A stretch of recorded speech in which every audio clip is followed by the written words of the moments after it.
বাচ্চাদের কমন একটি সমস্যা হলো ওরা একদমই সবজি খেতে চায় না। সবজির কথা শুনলেই একদম নাক চিটকিয়ে যায়। তবে এইভাবে যদি আপনারা সবজিটা রান্না করে থাকেন তাহলে বাচ্চারা সহ সবাই চেটে পুটে খাবে। হ্যালো এভরিওয়ান, আসসালামু আলাইকুম। কেমন আছেন সবাই? আশা করি সবাই ভালো আছেন।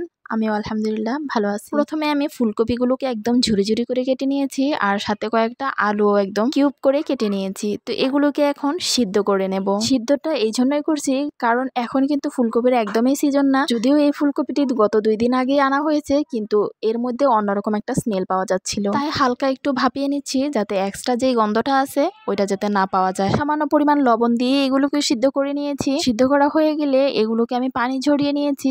এবার কড়াইতে পরিমাণ মতো তেল দিয়ে এখানে পেঁয়াজ এবং কাঁচামরিচটা খুব সুন্দর করে ভেজে নেব। বাদামি কালার হয়ে এলে এর মধ্যে আমি একটা ডিম ভেঙে দিয়ে দিয়েছি। এবার এই ডিমটাকে একদম ঝুরি ঝুরি করে ভেজে নেব। ডিমটা অবশ্যই দেওয়ার চেষ্টা করবেন কারণ ডিম পছন্দ করে না এমন কোনো বাচ্চা কিন্তু নেই। ডিমগুলো যখন একদম সুন্দর করে ভাজা হয়ে যাবে তখন এর মধ্যে আগে থেকেই ভাপিয়ে রাখা ফুলকপি এবং আলুগুলো দিয়ে দেব। এবার নেড়ে চেড়ে খুব ভালো করে মিশিয়ে নেব।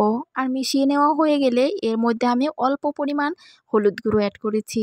এটা একদমই অপশনাল, কেউ চাইলে দিতেও পারে আবার নাও দিতে পারে, তবে হলুদের কালারটা দেওয়াতে সবজির কালারটা কিন্তু অনেক সুন্দর দেখায়। এবার লো মিডিয়াম হিটে খুব সুন্দর করে অনেকটা সময় নেড়ে চেড়ে ভেজে নেব। সবজিটা যখন সিদ্ধ করেছিলাম তখন তো অবশ্যই লবণ দিয়ে সিদ্ধ করেছি, তবে এবার হালকা চেখে দেখার পর মনে হলো যে একটু পরিমাণ লবণ অ্যাড করতে হবে, তাই এখানে আমি সামান্য পরিমাণ লবণ অ্যাড করে দিয়েছি। তারপর আবারও কিছুটা সময় নেড়ে চেড়ে নিয়েছি।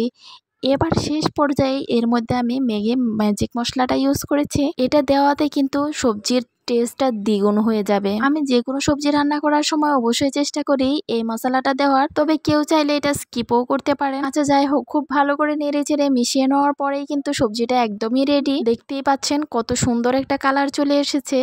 পরোটা, সাদা ভাত কিংবা পোলাওয়ের সাথে এই সবজিটা অনায়াসেই খেতে পারবেন। ভিডিওটা কেমন লেগেছে অবশ্যই জানাবেন। ভালো লাগলে লাইক, কমেন্ট, শেয়ার দিয়ে পাশে থাকবেন। ভালো থাকবেন, সুস্থ থাকবেন। আল্লাহ হাফেজ।